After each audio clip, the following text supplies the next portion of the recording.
झारखंड के स्वास्थ्य मंत्री इरफान अंसारी का मानसिक संतुलन खराब हो गया है। इरफान अंसारी पागल हो गया है और उसे भारत के सबसे बड़े पागलखाना जो कि रांची में स्थित है उस सीआईपी में इलाज कराना चाहिए। और ये सबसे बड़ा दावा भाजपा के बड़े नेता और पूर्व मंत्री भानु प्रताप शाही ने कर दी है। नमस्कार, मैं प्रिंस कुमार सिंह, आप देख रहे हैं पॉजिटिव प्रिंस। अगर अभी तक आपने चैनल को सब्सक्राइब नहीं किया है तो खबरों से अपडेट रहने के लिए कृपया चैनल को सब्सक्राइब कर लीजिए। और जो लोग ऑलरेडी कर चुके हैं तमाम लोगों को हृदय धन्यवाद। और वापस आते हैं अपनी खबर पर और जरा आप बयान सुनिए। सत्ता के नशा में वो आदमी इतने मतांध हो गया है कि सही और गलत क्या है वह समझ नहीं पा रहा है।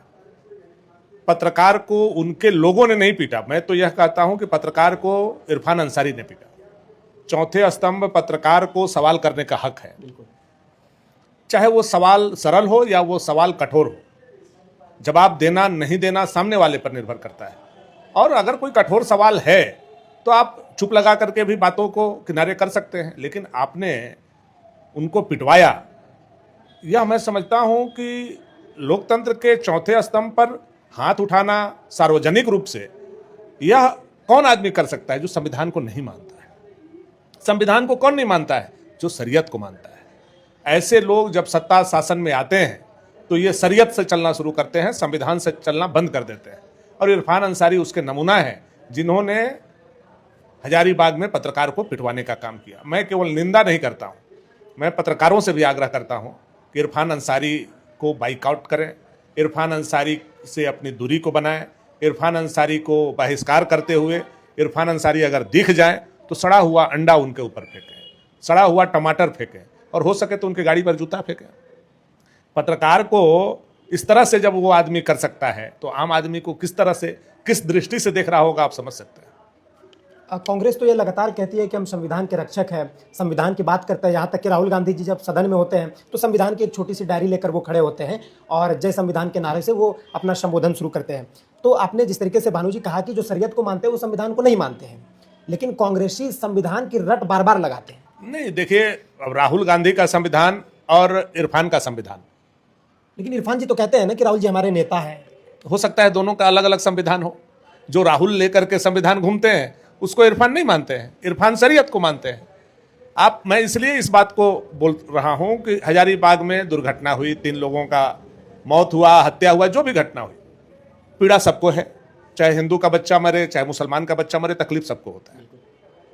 लेकिन अभी हजारीबाग में घटना हुआ, एक बच्ची को नरबली के रूप में मारा गया, तो इरफान अंसारी वहां क्यों नहीं गए? वो भी तो हत्या था। हिंदू की जहां कहीं हत्या हुई हो, आप इतने दिन से मंत्री हैं, आप बताएं कि कहीं गए हो? आप रामगढ़ पहुंच गए, एक लड़का मुस्लिम का डूब करके मरा, आप वहां पहुंच गए। 3 लोगों की मौत हजारीबाग में हुई, आप वहां पहुंच गए। ये इरफान अंसारी मौत में भी, लाश में भी धर्म खोजता है। मुस्लिम कहां है? कहां मुस्लिम मरे हैं? जहां मुस्लिम मरे हैं वहीं हम जाएंगे। आप मंत्री संविधान के शपथ लिए हैं, आप शरीयत का शपथ नहीं लिए हैं। जहां कहीं मृत्यु होता है आप वहां जाइए। आप क्यों केवल मुस्लिम जहां मर रहे हैं वहां जा रहे हैं? और जब लोगों ने सवाल किया तो सवाल का जवाब दीजिए। आप चौथे स्तंभ पर हाथ उठवाते हैं, मारपीट करवाते हैं, गुंडई करवाते हैं, बोलते हैं कि पत्रकारों का दुकानदारी हमारे चलते चलता है। इसका मतलब आप अपने आप को ब्रह्मा विष्णु महेश से भी ऊपर समझने लगे कि हमारे चलते पत्रकार का भोजन भात चल रहा है, हमारे चलते पत्रकार का रोजी रोजगार चल रहा है। तो कितना पीड़ा होता है एक समझदार आदमी को। इरफान अंसारी मानसिक रूप से असंतुलित हो गए हैं और वो अपने कौम के अलावा किसी और को देखना नहीं चाहते। कौम के सवाल के अलावा कोई और सवाल नहीं सुनना चाहते। उनसे दवा के बारे में पूछिए, उनसे हॉस्पिटल के बारे में पूछिए, उनसे एम्बुलेंस के बारे में पूछिए तो उनको बहुत तकलीफ है। और दिन भर लाइव आकर के अपना गाड़ी से उतरना, आगे गार्ड पीछे गार्ड, ये दिखाना, प्रदर्शित करना। अगर कोई आप लोग सवाल करते हैं तो किसी को नोटिस भेज देगा, किसी को पिटवाना शुरू कर देगा। ये इरफान अंसारी का काम रह गया। वो तो खुद स्वास्थ्य मंत्री इरफान अंसारी जी, लेकिन भानु जी आप तो कह रहे हैं कि उनका मानसिक स्थिति सही नहीं है, जबकि वो झारखंड के स्वास्थ्य मंत्री है। नहीं, देखिए क्या है कि अगर स्वस्थ उनका मानसिक स्थिति होता तो इस तरह का घटना का वो अंजाम नहीं देते, इस तरह का उनका बातचीत नहीं होता, इस तरह का व्यवहार उनका नहीं होता। आप बताइए कोई ऐसा दिन बीतता हो जिस दिन इरफान अंसारी विवाद में नहीं रहते हो।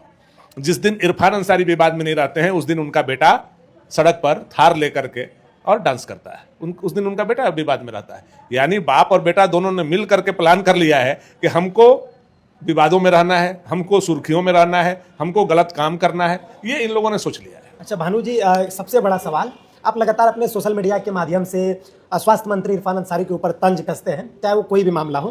तो आपका एक डायलॉग है कि काजी इरफान जी, तो इनसे क्या संबंध है? मतलब कैसे इनको आप जैसे जिस तरीके से बनाते हैं, लोग आपको सराहते भी बहुत हैं, तो क्या आप भी सुर्खियों में रहना चाहते हैं? इस वजह से इरफान अंसारी का नाम लेकर अपने सोशल मीडिया पर वीडियो डालते हैं कि नहीं भाई, इरफान अंसारी वर्तमान में स्वास्थ्य मंत्री है, खुद सुर्खियों में है, तो अगर हम उनके ऊपर कटाक्ष करें, कुछ बयान करें उनके खिलाफ में, तो हो सकता है कि हमारी भी टीआरपी कुछ ज्यादा हो। नहीं, देखिए, टीआरपी का लालसा हमको नहीं है। जब इरफान अंसारी जी लुंगी पहनते होंगे ना, तब हम मंत्री थे, तो हमको टीआरपी का मतलब नहीं है। जिस दिन इरफान अंसारी का आज भी फ्रंट पृष्ठ पर न्यूज नहीं छपता होगा, जब मैं मंत्री था तो मेरे कामों का, मेरे विकास का, सदर अस्पताल का, रिम्स के कैथलैब का, डेंटल कॉलेज का पहला पेज पर न्यूज आता था।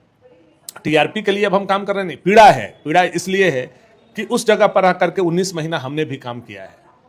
और आज एम्बुलेंस को जब हम देखते हैं कि एम्बुलेंस नहीं मिला, एक बच्चा को कोई कार्टून में लेकर के जा रहा है, कोई लाश को ठेला पर लेकर के जा रहा है, कोई लाश को खटिया पर लेकर के जा रहा है, कोई लाश को कंधा पर लेकर के जा रहा है, तो पीड़ा होता है। और पीड़ा होता है तो जुबान के माध्यम से निकलता है। हम डरपोक नहीं हैं, हम डरने वाले नेताओं में से नहीं हैं, हम और चुपचाप देखने वाले नेता में से भी नहीं है। तो हमारी बात जो है, हमारी भाषा से हम जवाब देने का काम करते हैं। हो सकता है इससे इरफान को फायदा हो सकता है इससे राज्य को फायदा हो।